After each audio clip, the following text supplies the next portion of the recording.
Hello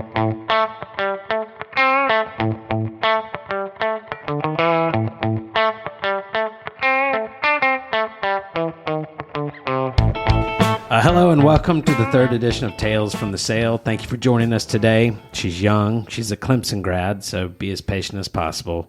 With more than 5 years in the real estate business, Natalie Armstrong has been with Coldwell Banker from day one. She joined the Donna Austin team, and when Donna Austin retired, she has gone out on her own, and man, has she been getting after it. If you haven't been following her on her Instagram page, you've been missing out.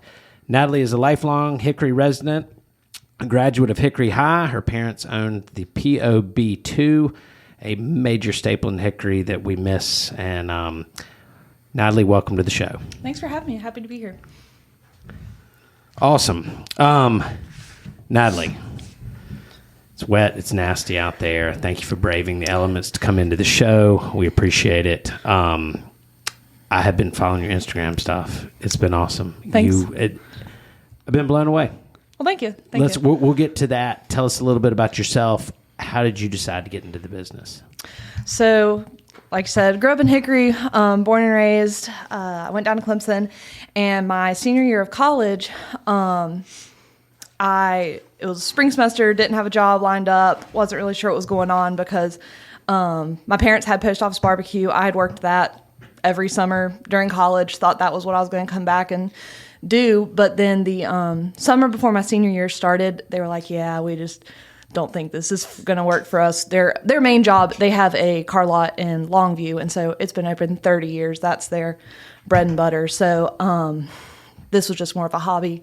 So was at a dinner when I was home that weekend, and Kim Turner was like, get your real estate license. Like, if you don't like it after a year, you've sold a house, you can do whatever you want. And I was like, works for me. So graduated in May. June, I started a class at J.Y. Monk, and I told myself if I didn't pass everything on the first try, then, like, real estate's not for me. I can probably find a job. Dean Proctor had come into the restaurant a lot, and he was like, we can probably find you something. So, like, I wasn't too worried about it. But anyway, passed everything on the first try. So I was like, well, I guess real estate's for me. And I talked to Hank previously when I'd thought about getting my license. I had called, and my parents have always used Coldwell Banker, so I was like, well, I guess I'll call there first and see what goes on. He said, I really can't do anything until you get your license. So summer came, got my license, called him back. He told me to come into the office, interviewed, and he was like, well, we want you. And so then I started in September of 19, and that's where I've been ever since. Were your parents disappointed that you didn't go into the car business restaurant shutting? How long did they run POB2? So they took it over the spring semester of my freshman year of college. So they had it about 3 years. And they weren't disappointed in it. They, like I said, it was a hobby for them. And, it worked out for the best for me because I would have started taking it over in the fall of 2019, and then COVID hit, and I would have been trying to figure out how to run a restaurant in COVID. What was your major at Clemson? So my major was actually in business management with a focus in operations, so like supply chain, any of that. So I really wasn't worried about finding a job. But anyway, I knew I wanted to come back to Hickory. Like, I just like it here. And Clemson's really big about pushing you to go to Greenville, and I was like, well, I want to go home. So like I said, I wasn't too worried about it, but wasn't like dead set on a 9 to 5. That was what I liked about the restaurant was, I got my afternoons. We closed at 2. I had Sundays off. Like, it was a pretty sweet gig. So I was like, well, I'll give real estate a try. And my parents were like, we've thought of you doing real estate. They've got some rentals, so I've been around real estate, knew a little bit about it. So anyway, it was really a God thing. It just all fell into place, and it's worked out. So that's awesome. Anyway. So I don't want to miss something here. She passed on the first time. In your day, I think everybody passed before they put it on the stone tablets back in 19 what? And like they told me, like 80% of people passed. I think it was on the first time then. What is the pass rate now, the first attempt? Did they tell you in class how many people passed the first attempt? If they did, I don't remember it. I just knew it was like, they said not everybody passes. It was just, and I had heard it was one of the harder exams. Yeah, so. I know it's consistently gotten harder over time, and I've seen people take it 5, 6, 7 times, and it's like, give up. This isn't for you. J.Y. Monk's a good school. How many, best guess, how many people were in your class when you started? And you got your license back in 2019, which means you were going through in 19 or 18. I went through in June of 19. Okay, June 19. How many people you think were in your real estate class? Probably about 30. The class was full, about 30. How many people were left by the time y'all took the test? Had anybody dropped out? Or do you know how many people failed the J.Y. Monk exam before they could get to the real estate exam? I don't know. It was one of those, I was like, not like, oh my gosh, I've got to sit and do this. I was in the back of the class, like half listening. They said, if you read everybody was like, read the book. So I was kind of like going through the book. And anyway. You learned how to color within the lines at Clemson. So yeah. You were ready for the exam. That's a good job. And I think that was part of it. I was still in my like test taking mode. Went from student to another class. So I was still in like school mode, which helps instead of people who are like, 30s, 40s, haven't sat in a class for a while. And I think it helps. I can see that. Yeah, that makes sense. Go rolling. Most people in the class that I took, I think, had gone through several careers and figured out, well, maybe this is it. And yeah, coming straight out of college, you're ready to study. You know how to go through the books. Good.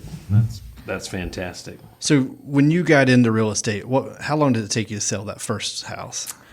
Let's see. So I started in September of 19, and I sold my first closing was February of 20.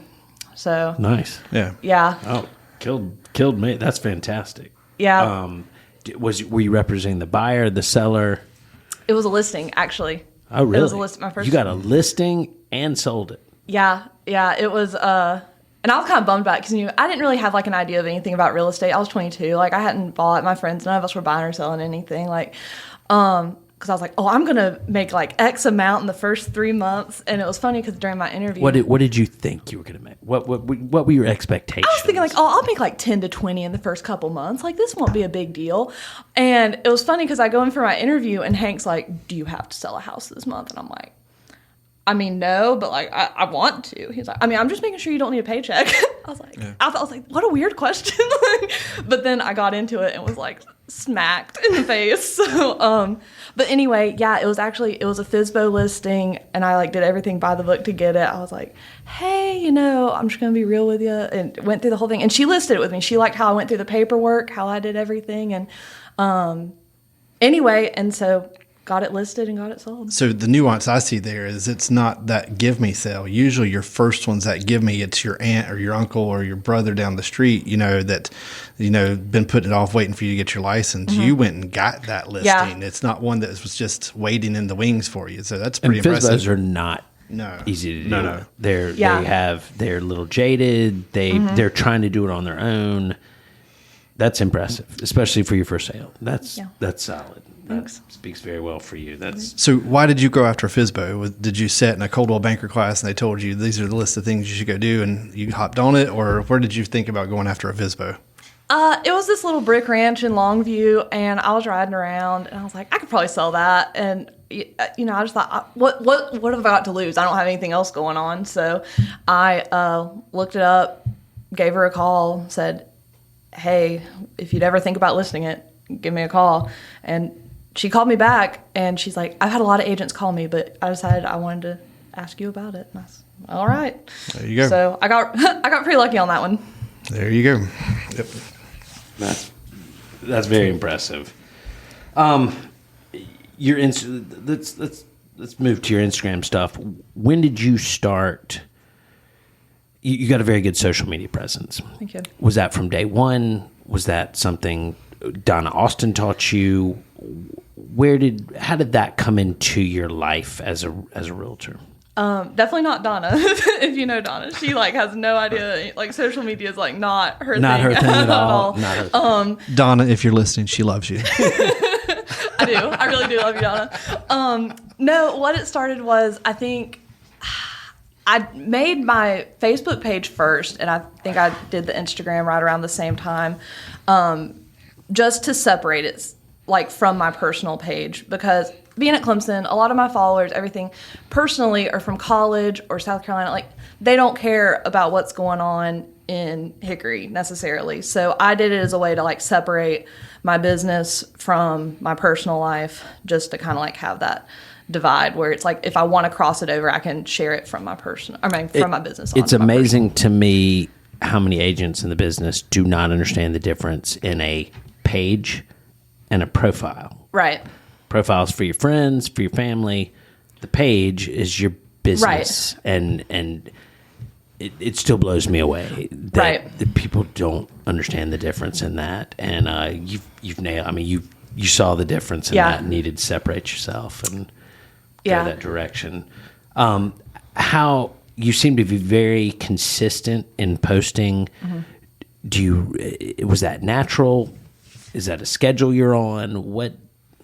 Did you have to force yourself? Yeah, I definitely had to force myself. When I first started posting, it was one of these like every now and then, and I wasn't posting a lot.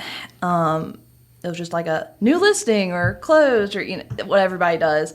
But then I must have sat through a presentation or something, and it was like, if you're going to build that online presence, and especially my age, I'm apparently, a Gen C? Yeah, I'm like around the cusp of millennial and Gen Z. So you're straddling the millennial. Yeah. I mean, you're talking to two Gen Xers. And It's called old, Ryan. Old. Yeah. So I'm like right there, and it's like, well, everybody my age and younger, like social media is like the way. I was like, if I want to get that demographic and like let people know what I'm doing, I need to figure it out. And so they were talking about being consistent. And I was like, well, I'm not very consistent.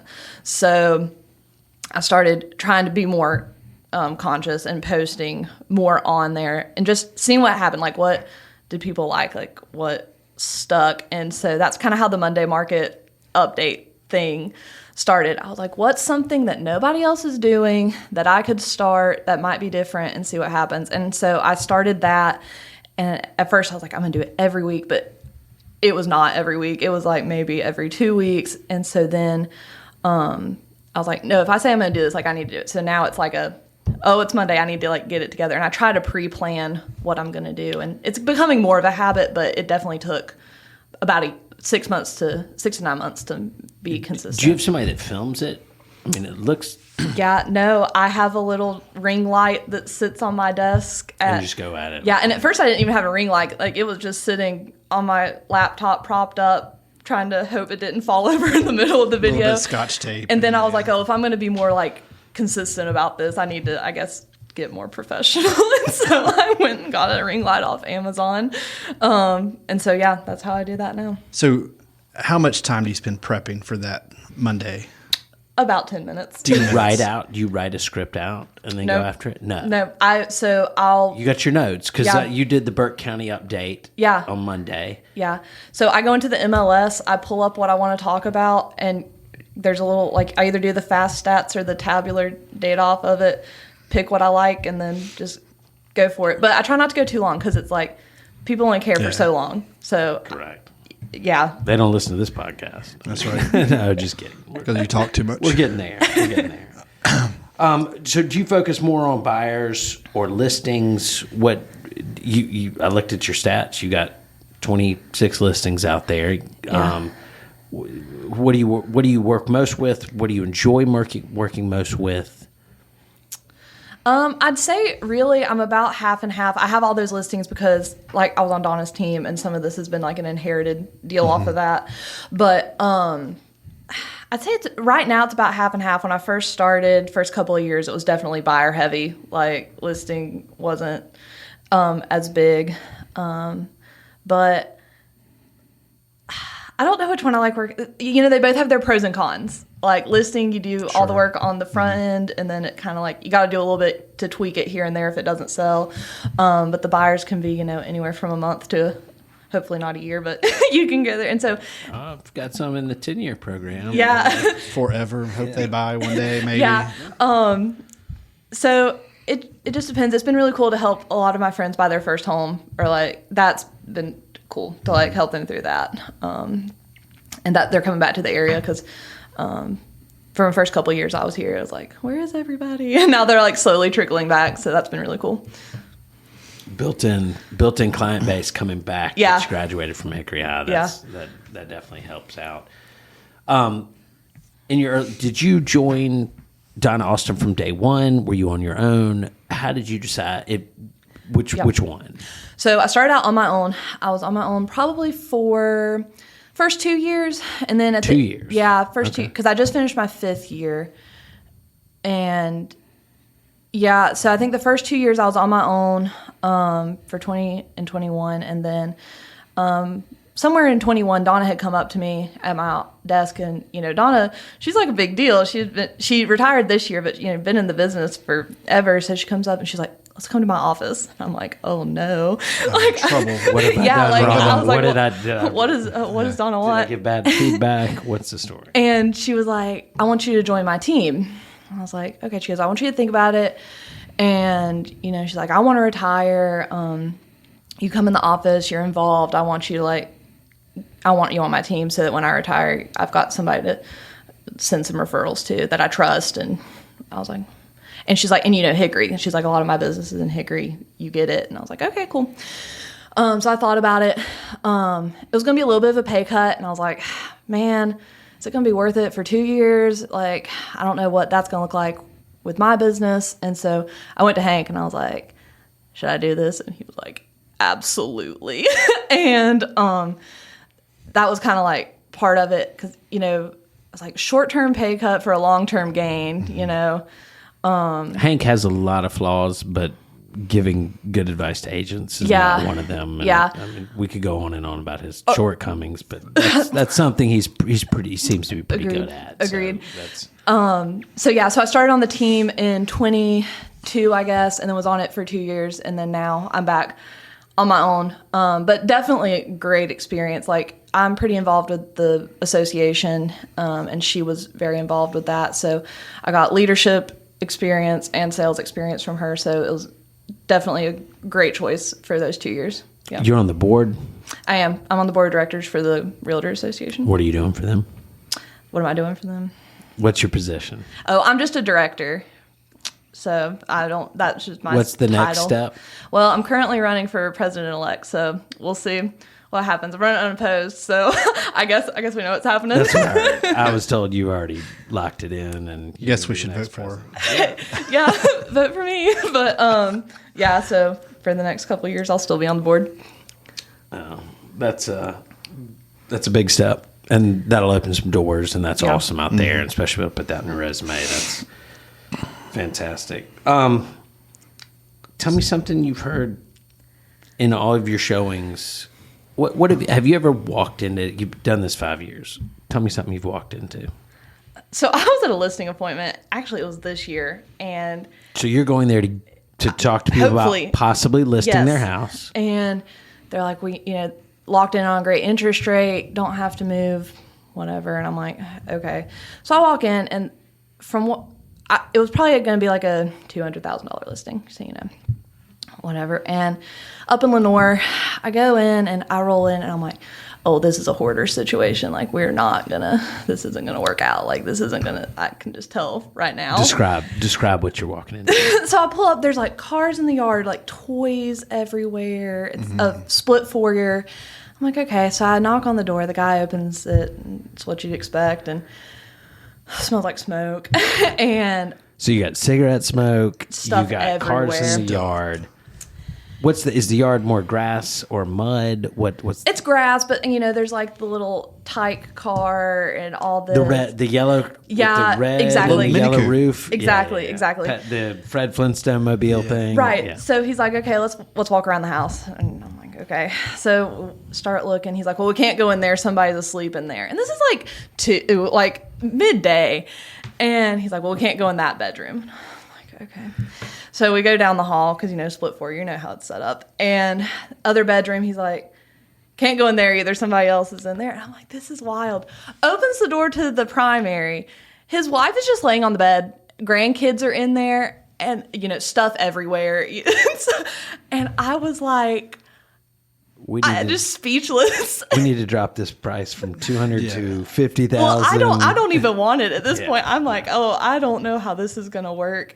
And so it gets better. So we close the door, and we go downstairs, and he opens that door. What's the condition of the house? Is it at least clean? No, there's just stuff everywhere. It's like, I said 200 when I pulled up. I'm down to like at least 150 at this point. Like it's getting worse. Do you feel like you need to wash your hands as you're going through the house? Yes. Yeah. So then hazmat suit. Yeah. So we open the door to the basement, and there's his brother, I guess, I don't know, and his girlfriend, wife, I don't know, laying on a mattress watching TV in the middle of the basement. So there's at least 1, 2, 3, 4, 5 people at least in this house on beds. And then he goes, "Is this an air mattress? Was it sitting on the floor?" Oh, it was on the floor. On the floor, tucked in the corner, like it's not even a bedroom. And then he's like, "Well, there's this door, but it's like locked." I said, "Oh, we don't have to go in. Like, I've seen enough. I've got my foot halfway, like it's holding the door open, so I've got like an escape route." And I was like, "Yeah, let's just go look at the outside. Like, I gotta get out of this house." And so, that's probably been the most interesting experience I've had so far. What did he follow up with you? So how did you follow up with this person? When I was leaving, I said, I really think you need to stay here. And with this interest rate, I said, you're not going to find... Good advice. I was like, you're not going to find what you want. What were they wanting to do? Well, because there's so many people in the house. Yeah, they need a bigger house. Yeah, they were wanting a bigger house, but they wanted it for the same price that, they were trying to sell. They wanted to sell it for, which that wasn't. And you couldn't find them? I was like, there's no way this is going to happen. You couldn't magically find them a house that was bigger for the same price? Exactly. In a better location? Exactly. And they were, it was a referral. So I was like going to have to pay out a referral fee. And so I called the referral person. I said, we just all need to walk away from this and run. Yeah, and of course it was like a corporate referral type deal. So they had to keep calling me, and I had to keep being like, no. Take me off your list. Yeah. So did it ever get listed? No, it didn't, because every time something on that street pops up, I will look and be like, is it that one? Is it that one? No. It's not. They're still there. More kids. Yeah. They've got a camper in the backyard now. Yeah. Oh, and did I mention they had dogs everywhere? Like, of course. Gotta add the dogs. Let's see. Sorry, I gotta turn the page here. Oh, we're down to the short list now.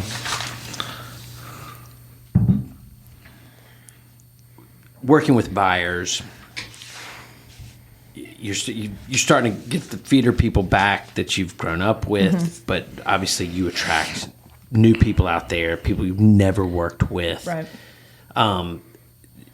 Even the people that you've known forever, people have interesting expectations and whatnot, and we ask lots of questions. We go through the motions of the interview beforehand. Right. You're telling me you want this, but after all these questions, it sounds you want that. And how do you approach that? What have you had to deal with? Bring me through the process of when you come across somebody who is, hey, I want a home that doesn't exist, and how do you deal with that? I'm trying to think who I've had that's been like, Who all has, for instance, I've had somebody who said, I will never buy a traditional brick colonial. Right. And then 2 months later, that's exactly what they bought. And so it was just, from what they say to what they do can be so different. Have you ever had that experience? Have you ever had somebody who has been adamant about, I'll never have this happen, and then, of course, that's what they end up picking? No, I don't think I've had that, but I've had, this year, one of my friends, they're like, oh, yeah, we just need a 2-bed, 1-bath. Like, that's all we need. They bought a 4-bed, like 3-bath with a pool. I was like, oh, what are you, like... Because he started off like, we don't need anything crazy. It's our first house, whatever. Then they found out what they got approved for, and they're like, we're going sign us up. So that was kind of wild to go from, we're over Conover, like, whatever, and they buy, like, Viewmont. And it's like... Cool. How far do you try? What's the farthest you've gone to list or work with a buyer? The furthest I've gone, Kings Mountain. And the only reason I did it, it was actually the person that had my first listing. They called me back, said, hey, we like this house. We're looking to buy. And I was like, for y'all? Yeah, sure. They were like, we're cash. I was like, for y'all. You've got access to the data. The same stuff is down there. Your knowledge, you can look at the information, and even though you're a Clemson grad, you can analyze it and you can make it work. I know we try our best, but it was one of those like I don't know a ton about Kings Mountain, but she was like, we want this house. Like it wasn't we want to look around. It was this house, and I was like, yeah, I can, for you, y'all, I got you. So that's probably the furthest I've driven, but before that it was Ferguson, so nothing like crazy. Your least impressive sale? Oh, I've got the whole office's least impressive. Oh, really? Yeah. Oh, I can confirm. Paint the picture for us. So it was an Op City lead, and it was... What's an Op City Op lead? City, it's like one of those lead generator companies. It's Op City. It's a lead gen service from Realtor.com. Yeah. Yeah. Pay on the backside. Yeah. So it was my first or second year. I'm taking anything that comes in. So this is pre-COVID, pre-Donna Austin team. Yes. Okay. Yeah, pre all that.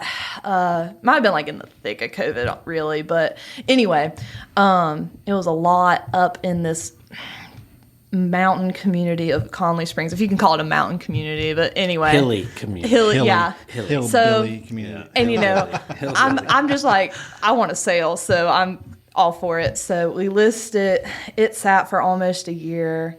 I don't even remember who bought it, what happened with it, but it finally sold at like $2,500 or something. So at that point, I've got to pay out, a $2,500 American dollars. Yeah, exactly. American. Okay, so I pay out Bitcoin. What? Yeah, 25. So all my splits come out, and by the time I walked out, I was like, I owe money. Yeah, it was like a $19 check, and our office manager, she goes, I think this is the smallest commission check I've ever written. I was like, yeah. Oh, I hope you took a picture of that. I should have. You really need to find that. I should have, but yeah. You can go back to your bank and look and see what you find it. But yeah, so I think that's probably my least impressive sale. That's almost just frame it. Don't even deposit. Put it My business partner Fletcher worked as made it as a professional golfer, and he got, I think it was a $4.62 check. Yeah. And he never cashed it. He framed it. And he put it on there. And he lost his amateur status for 7 years because of it. That's what you should have done. That's what I should have done. Yeah, looking back on it. But, back then it was like a check's a check. But, yeah. Let's go to McDonald's. Yeah, exactly. Twice. Value meals for everybody. Yeah, I don't even know if that covered the gas to get out there and back, But honestly, I got a listing off of it. The next door neighbor called me and was like, hey, will you list our lawn? But it always leads to something. So it worked out. You do a good job on anything, and most of the time it leads to something else out there. 2019, pre-COVID, did you put people in your car? No. No, I didn't have. Well, I didn't have any buyers. I started in September of 19. I didn't have a sale till my first buyer was 19. Okay, yeah. 20. Oh, so I didn't even have. You never had to experience that world. Yeah. Well, actually, I have had people in my car though. So they've been one. It was a young couple. We had looked at houses a couple of times, but it was a Saturday, and they had like multiple they wanted to look at, and they were here, there, and everywhere. I was like, do y'all just want to ride with me? This will make our life way simpler. And if they're fun. Yeah, that can be enjoyable. Yeah, we were like about the same age.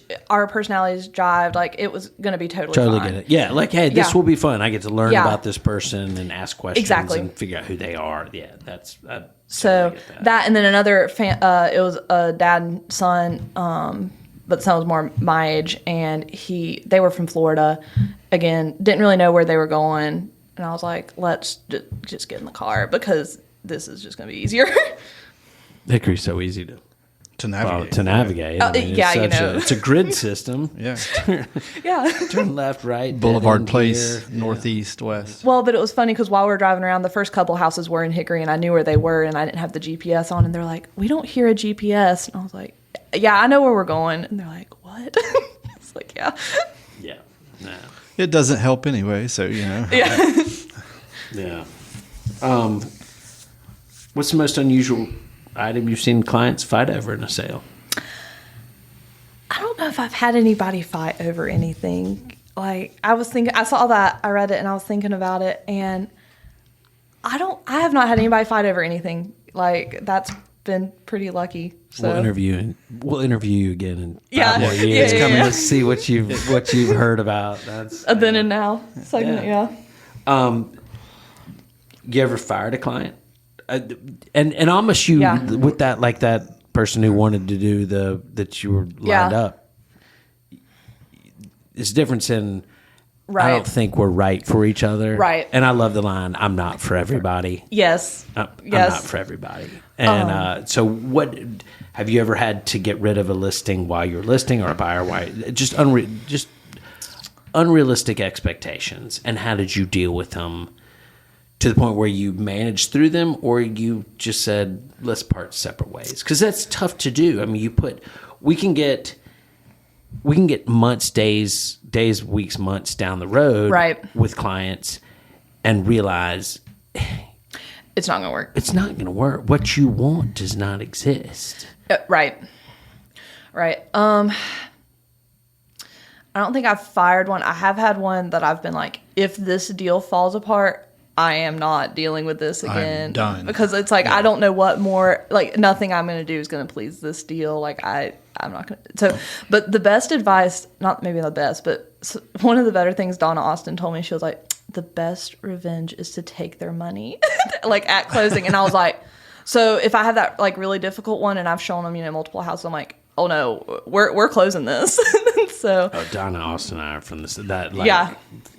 All the abuse we can put up with in the day. Yeah.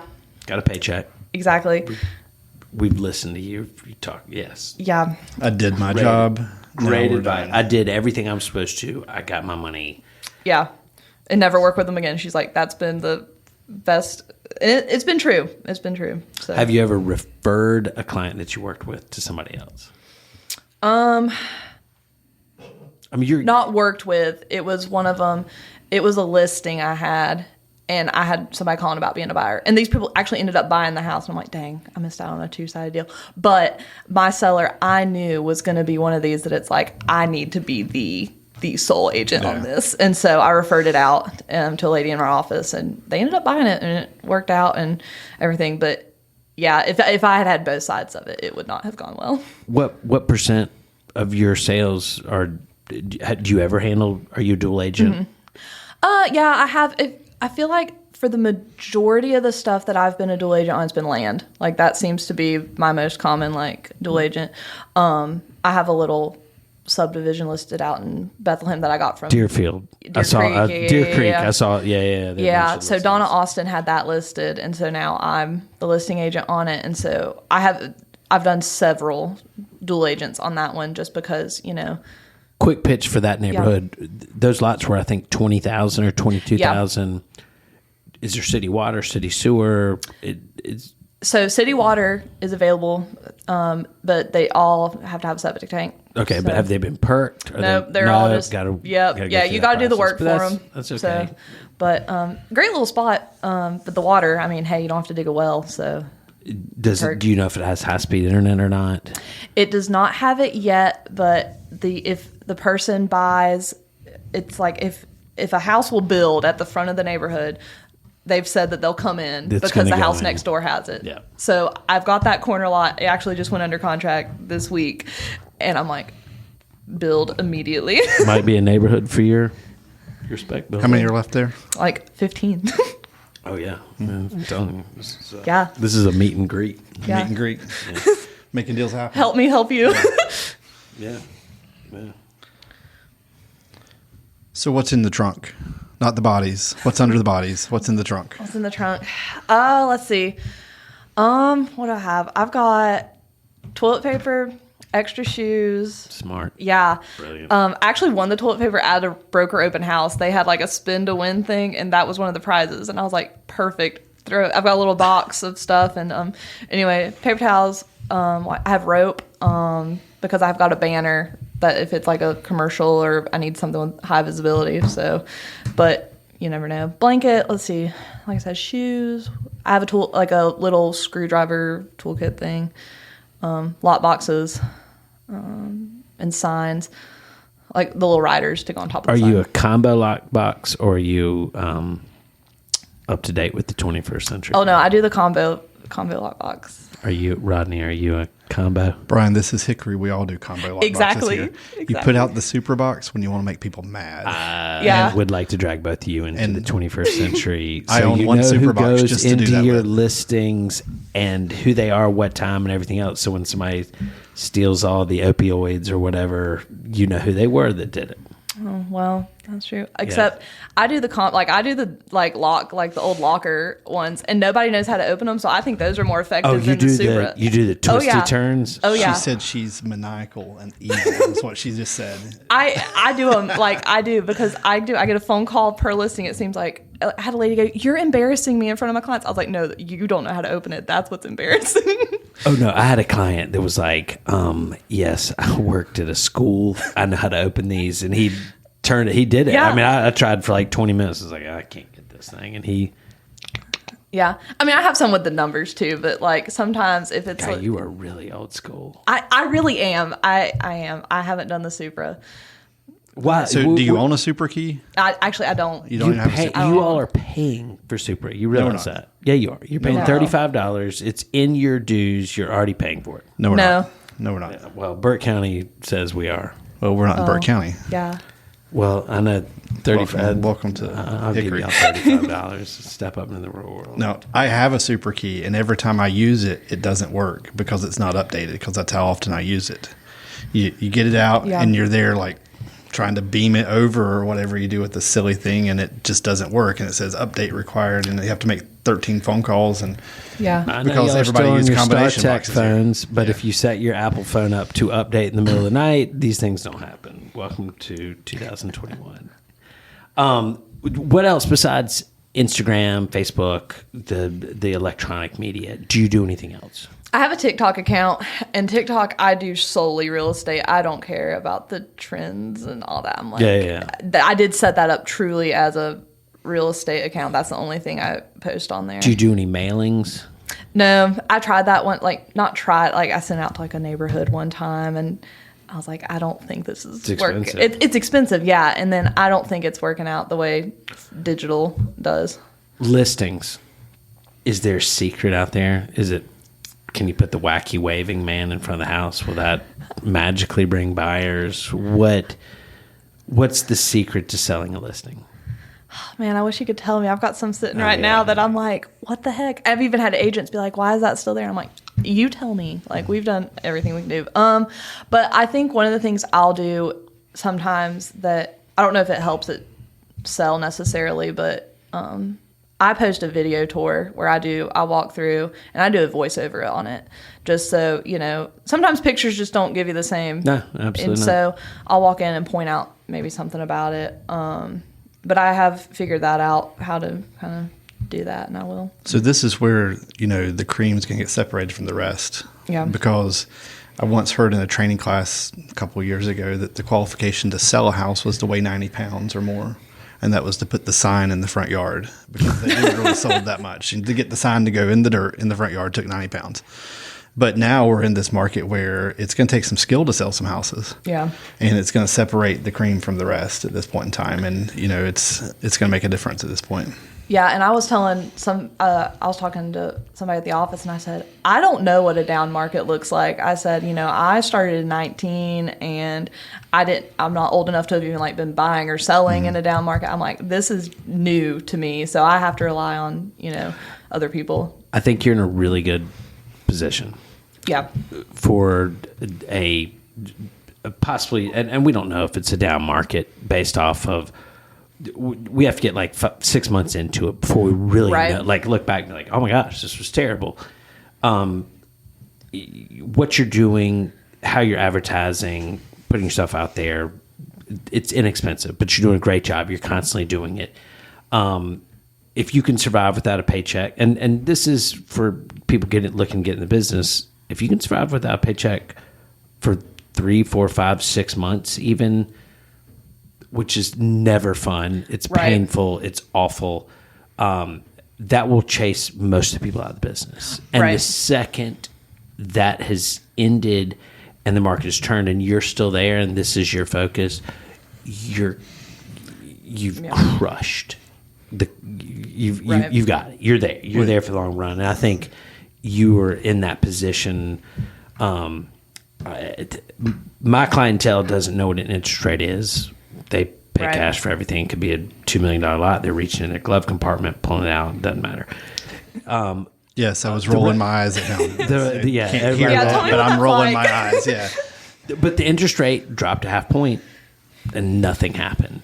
I mean, at least that I'm aware of, looking at the numbers on Burke County, looking at Catawba County, nothing's really changed. And here's my one advice I've been through 4 or 5 presidential elections. The paralysis, they could cut the interest rate 3% and nothing's going to happen. Everyone is waiting to see who gets elected. They're all worried about, one half is worried about the other half and the other half is worried about the other half. It does not matter. And so stick with it, get through this, get through the holiday, Thanksgiving, Christmas, Hanukkah season. Come January, February, March, it'll be a different ball game. Yeah, it's going to be. It'll be very, very, very different. So, so you're fairly new. Yeah. You're 5 years in now. Yeah. So those people that just signed up for a real estate class and they're taking those first classes or whatever, what is your advice to them? Signing up and in the class, it's like read the book and pass the exam. But once you're in it, once you pass everything. What route would you tell a new agent? Someone who's just passed the exam, they're walking in Hickory, they run into you over at the wine shop, whatever. Hey, I've just got my license. What should I do? I tell them, we've got a couple new agents or newer agents at the office, and I told them because they were like, what do you do? Because I started about the same age they are, and I said, don't say no to anything, like any opportunity. I'm like, anything the board's offering, anything like open houses, just go. Don't say no, because the more your face is out there, the more people are going to know you, and it pays to know other realtors out there so that they know who you are. But then also, the more you're out doing, like I went to some some of the Hickory Young Professional stuff just to like be out there, see what it was about.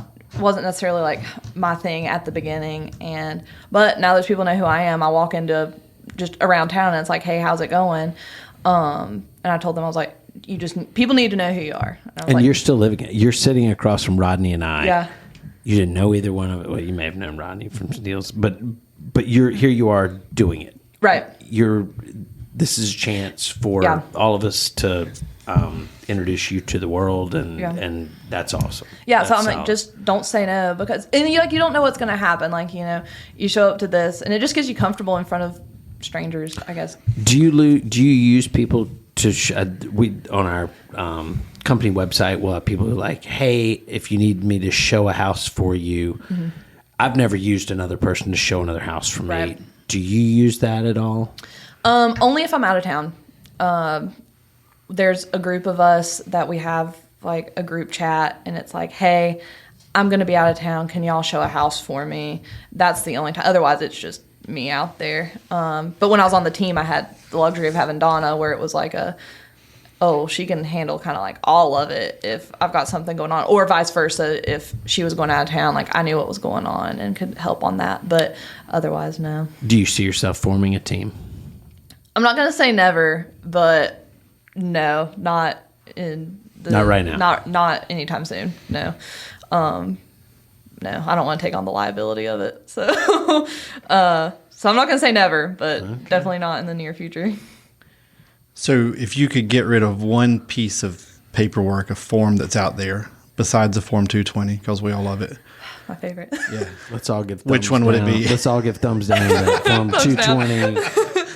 If I could get rid of any form, honestly, I am not a fan of lead-based paint. Like, I mean, I know why it's there. I get why we've got it, but I'm like, we all know it's there. If that house was built before 78 or whatever, it is there. If we scratch down deep enough, like, why do we need to? There are probably a lot worse problems than lead in that house that was built in 1978. And everybody's got to sign it, and the buyer. I think it's my least favorite form. I think mainly because it's just one more you have to like add into the packet, and it requires so many signatures. I think at least 3 people have read it over time. At least 3, and that's about it. Yeah, exactly. Yeah. Yeah. So I think that's my least favorite. In negotiating with with clients, we all see different tactics that people like to employ, and everyone comes in and everyone is an expert. Right. What do you see? What do you think is the least effective? To me, it's when it's, I'm right and you're going to do this. Like, you know, or they point out every flaw that's wrong with the house as to why you need to accept their, like if I'm looking at it from the listing side and I'm like, You're representing a buyer. yeah, no, I'm representing the seller. And You're representing the seller. I get an email from the buying agent and they're like, well, you do know it's got this, and so we need this because, you know, it's basically falling in. Yeah. And I'm like, this house needs to be that's not going to win torched. my sellers over with that tone. Like, and, you know, I had somebody do that and I said, you know, we're not doing that. And she responded back, LOL, okay, all lowercase, period. And I was like, we're just like, professionalism is there. And I was like, you know. Done. So, but yeah, it's the aggressive, like, well, this is why you need it. Yeah. I can see that. I can see why that definitely doesn't work. It happens all the time. Oh, all It's the time. amazing. Yeah. When you're working as a buyer's agent, what do you see? I've had a couple people say, "Well, make this offer and tell them if we don't hear from 30 minutes." You know, Yeah. time stamps. I'm like, man, No, that doesn't work either. doesn't work. It does not work. It just pisses everybody off. Yeah, because You're the seller like, has the power, Yeah. and so it's like you can't bully them into like that's just going to turn them off even more. So, yeah. Do you see that in your negotiations at all? How do you talk your way through that if you do, or not? Yeah, I'm trying to think. So that's my least favorite part of the whole deal. Like, I think it's probably everybody's least favorite part. I don't like to be confrontational or like ask for things, but I think when I go and I'm like, hey, you know, this is wrong. Like, you know, we made a really good offer, and so, but yeah, I don't know the best way. How often do you do dual agency? Ever? The dual agency. Yeah. I'd say it's probably 2 or 3 times. a year. Well, you said with the lots, But with houses is different because you can't with dirt. You're not going to make it just is what it is. Here it is. But this is it. That I'd say maybe once or twice a year. Maybe I've done it. Like I think this year I know of at least one that I can remember off the top of my head that I had both sides of it, and it was 2 investors, so that kind of went pretty smooth because they both knew what they were getting. It went. Investors are different, from completely end users. different. And they approach things completely different. Different mindset. My great grandmother laid this brick, and this brick is. Do you so see the important marks to me. on the wall where Johnny was in first grade and second grade and third grade and where he grew up? It's invaluable, Brian. We've put a restriction on the deed that you can't paint this room to cover up Johnny's growth chart. Yeah. So I haven't run into it a ton on the like housing side.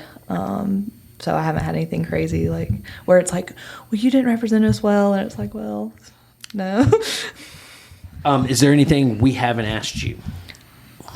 I don't think so. Have we covered all the bases? I think we've hit about all of it. Natalie, on behalf of Rodney and I, thank you so much for coming on for Tales of the Sale, and we look forward to having you on in 5 more years to hearing about more stories that you've gotten. And thank you for coming on here. Thanks for having me. Yeah, Appreciate it.